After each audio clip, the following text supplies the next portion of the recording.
Hey guys, today I'm going to show you how to make photo collage on your Galaxy S26 Ultra.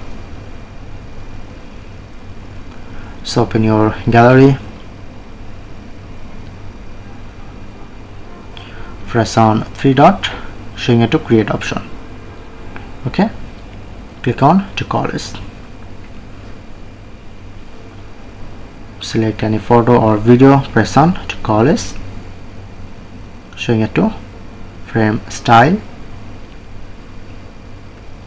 and you get more feature. Press on to color, select any color,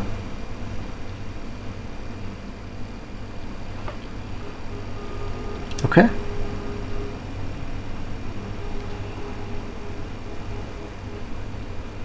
If you want to change frame size,